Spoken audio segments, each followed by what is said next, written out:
Tropical wave is one you hear frequently before a storm forms. A tropical wave is an unorganized area of storms traveling west out of Africa.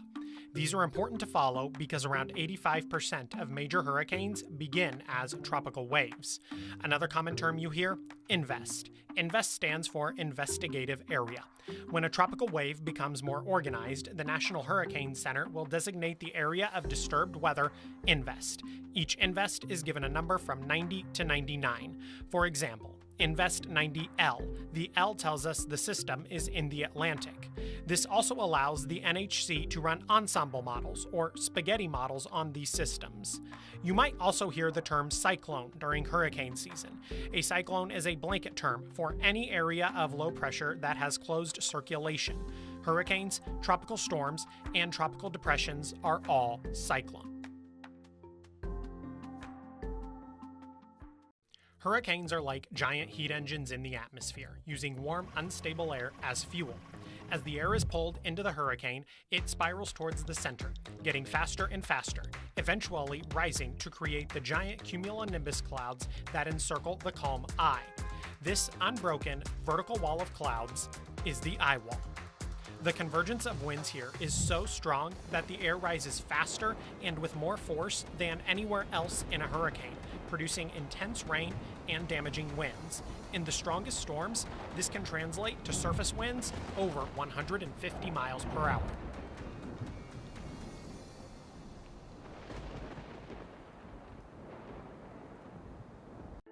The dirty side of a storm refers to the area of a hurricane or tropical system where you'll find the highest winds, highest storm surge, and the greatest tornado threat.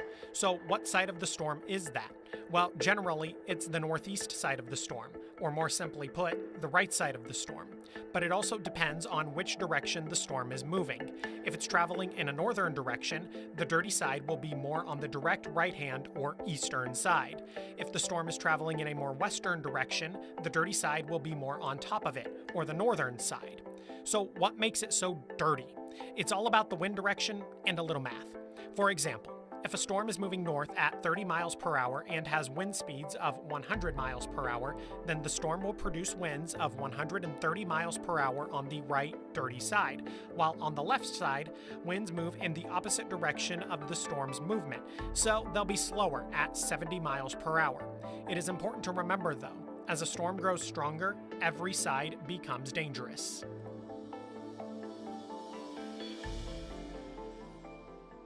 Hurricane hunters provide a lot of information about a storm, but how are they getting inside? They're flying a plane called a WC-130J, like this one.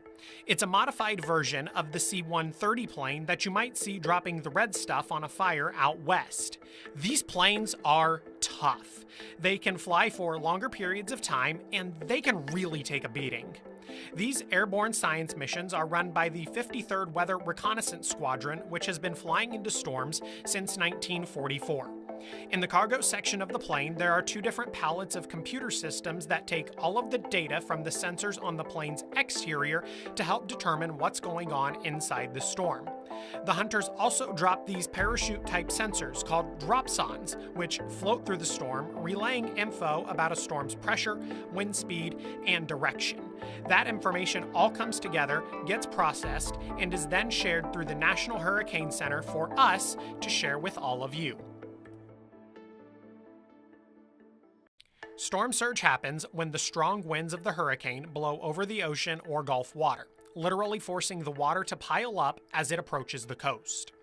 That can cause water levels to jump anywhere from 1 foot to well over 20 feet above normal levels. But wind speed isn't the only factor in determining a potential surge effect. The storm's size, intensity, shape, speed, and angle of approach all matter, along with the coast and slope of the ocean floor. And remember this, the category ranking of a storm doesn't always correlate to the storm surge threat.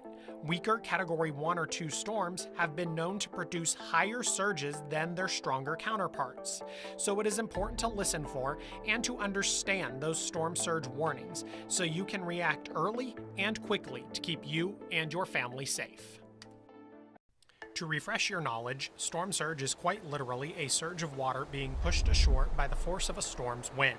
In many cases, storm surge is more dangerous because of the power of the moving water and the coastal flooding potential it brings. 1 to 3 feet of water can knock you off your feet and stall your car. Above 3 feet, that water can actually carry your car away. If you're still home when the water gets up to 6 feet, you and your family would have to seek higher ground, like a second story or roof.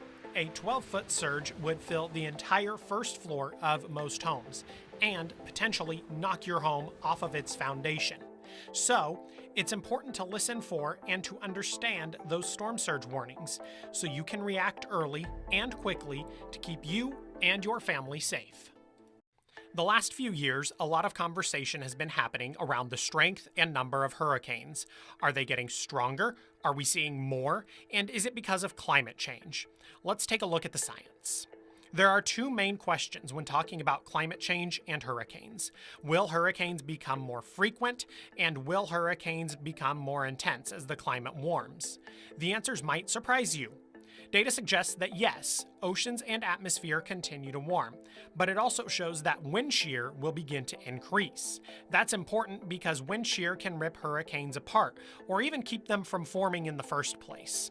And that suggests the frequency of weaker hurricanes could drop over time. However, the storms that do form could be stronger thanks to those rising water temps. That warm water is the perfect fuel to throttle these storms up.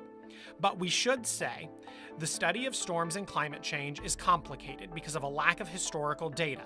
It could likely take decades before we truly know the effect of climate change on hurricanes.